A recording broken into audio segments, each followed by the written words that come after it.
Good morning. It is. Yes. It's wonderful co-creating. I can see how it's coming together with what you just shared and what I've got on this piece of paper. Yes? Now you are dodging the microphone a bit. But. Okay. It sounds very loud. Okay. When I wrote these out, I couldn't quite get my mind around the question, but the words kept coming, but the question didn't come. So I just wrote down words because I couldn't put the questions to the words. But the big thing is feelings. And healing crisis, knowing my feelings, honoring my feelings, allowing my feelings, stuffing my feelings, moving feelings unwanted out of my body, comforting foods for the feeling of that, and then watering down one's vibration, ego, and self-love. All of those sort of tie together, but I can't seem to put a question to the words. Are you able to help me with that? Well, we think you are reaching for what we are all already talking about here today. Go through your list again. Healing crisis. Knowing my feeling. Honoring my feeling. Now, we've talked a great deal about paying attention to the way you feel. Mm-hmm. And we would say that you were at some level receiving part of what we were already going to talk about. In other words, you're recognizing that you have to pay attention to the way you feel. Mm-hmm.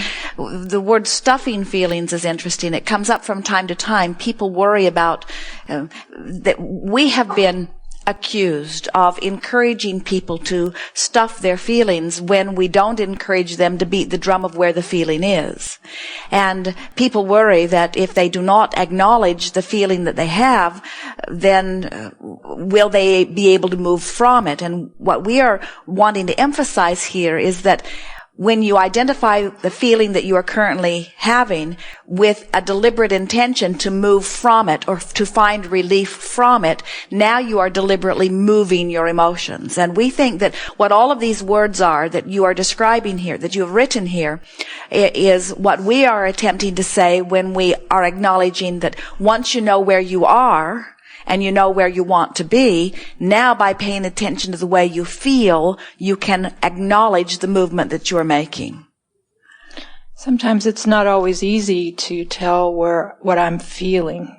Well, we understand that, and by probing and poking around at it, you will feel it more. In other words, that's why the word stuffing the feelings is interesting, because what happens is you become so accustomed to the way you feel that you don't realize you feel that way. Let us put it to you this way. We would say that only a person who really beats a steady drum, in other words, choosing similar vibrational and therefore similar feeling thoughts, would not have any sense of whether a thought feels worse or better. In other words, if you're thinking so much the same thought over and over and over again, then you would not notice any difference in feeling. But we have to say to you that it would not matter how removed you are from your feeling or even how steadily negative you might be in your thought, and therefore resistant and feeling the negative emotions, you still can feel the difference in emotions because there is absolutely a vibrational range. And because you live in such a varied world, even focusing upon something that gives you a sense of distraction would give you a sense of relief. So there is no person, no matter how much emotion they've been stuffing, or no matter how unaware of what the emotional guidance means, there is no person who does not have a range in the way they feel, even on a daily basis. Now, we're exaggerating too far as we go from depression all the way to joy, because nobody has that kind of range in a day. But there is movement. In other words, there are things that feel worse than other things. And everyone has some movement in their emotions. And once you are aware that you do, and once you're aware that you do want to feel as good as you can feel, and once you make the correlation between the thoughts that you are choosing and the way that chosen thought feels, now there's no place that you can't go. Think about it. If my new mantra is, the drum I'm beating is, I'm going to reach for the best feeling thought that I have access to. Not the best feeling thought that anybody's ever thought or that I've ever thought, but the best feeling thought that I can find right now. And you deliberately find a thought that you notice feels a little bit better. And that continues to be your mantra. Can you see that you have to end up in a very good feeling place as long as you continue to make that statement? So one of the things that we do, it's a sort of game we play when someone's trying to figure out where they are feeling or how they are feeling. You say, sometimes I don't know how I feel. Well, we just poke around at it a little bit until you're able to define it. Something you want to talk about, and we'll show you how it works. Well, I know that at the end of my day, I tend to eat food for the comfort of the food, to have a feeling about it. There's something I'm searching for with that particular action. Well, what would you say so here you've come to visit with us and you are aware that you have this emotional range. Where would you say that you usually are? In other words, would you say that you are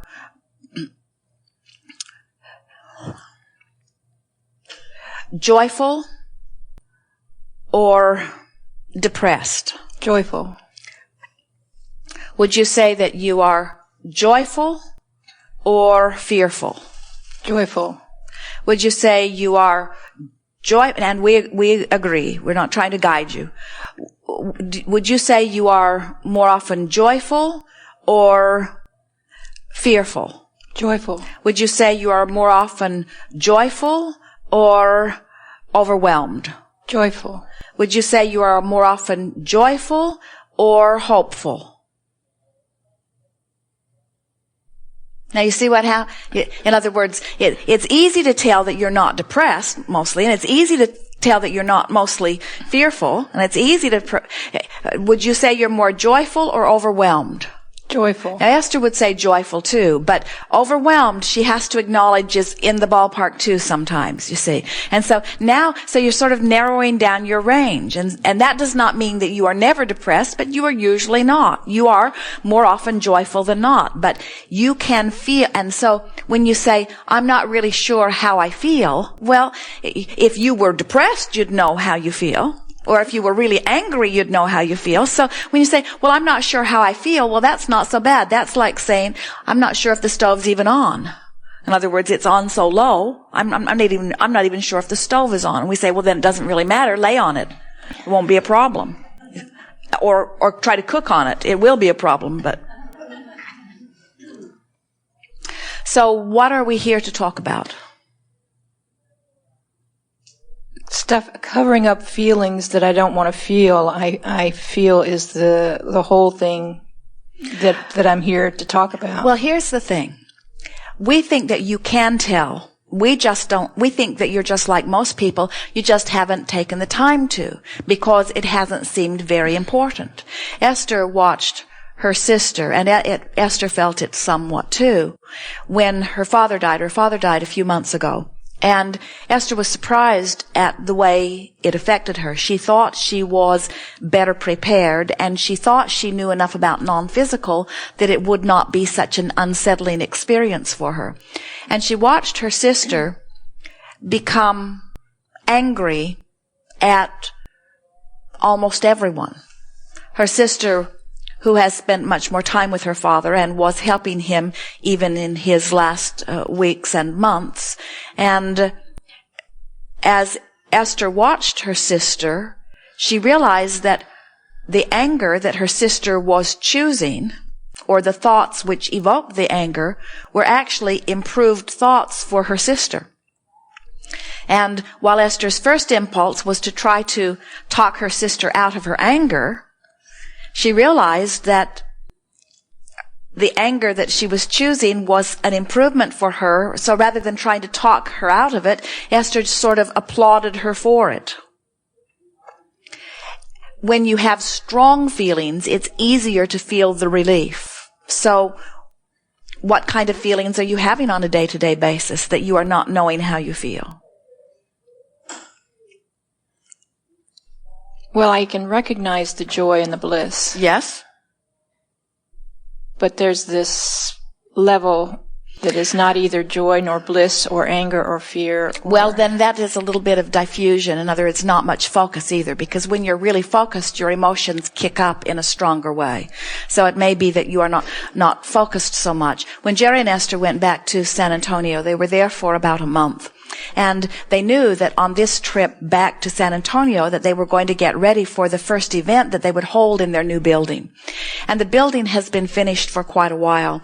All of the doors and windows and floors are in it. Everything about the building was finished, except the electricity had not been turned on. There was a sort of snag with the electrical company and some compliance with some things. And from the time that they began the building and the time that they finished the building, because it took them such a long time, different things had come into effect, and so they had to go back and make sure that they were in compliance. The rules had changed, in other words.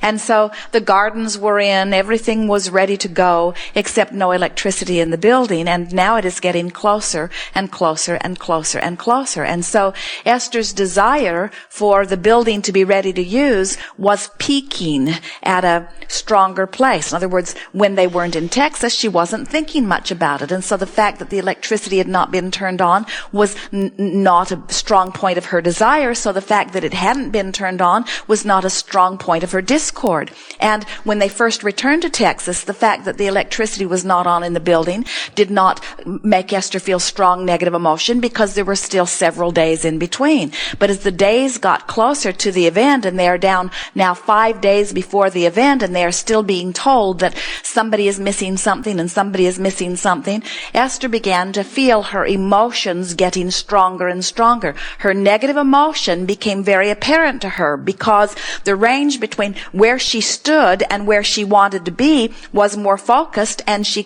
clearly feel that she was not in the place that she wanted to be.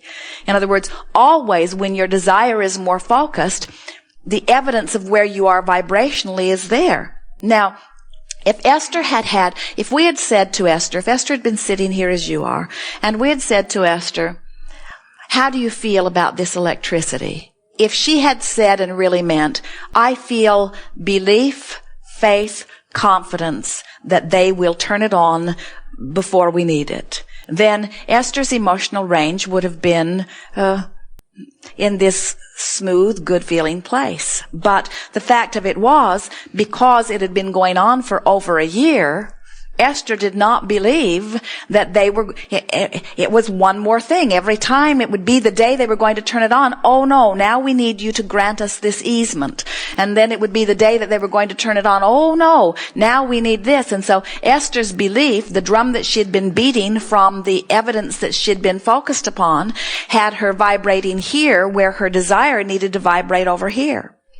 So Esther sat down. She remembered an incident before, from many years before, when there were many droughts happening. And there was a severe drought happening in Texas. And Jerry and Esther had many acres that they were carrying about, and too many acres to water with the watering system. And Esther recalled our discussion about the rain, as Esther sat on the porch, desperate, like most of the city, for some rain. And Esther had said to us, Abraham, can you bring the rain? And we said to Esther, why do you want the rain? And Esther began describing what the rain meant and how the rain would feel. And that was the place that she needed to get to. We said to her, you must find the feeling of what it will feel like when it rains, because right now your vibration is all about what it feels like when it's not raining and you want it to rain.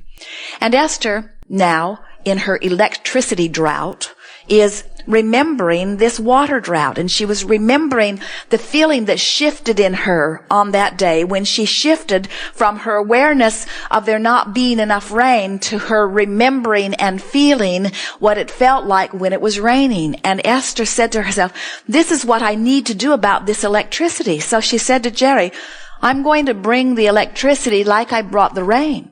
And she sat in her chair, and it took quite a while because her feeling about not having electricity was such a strong feeling.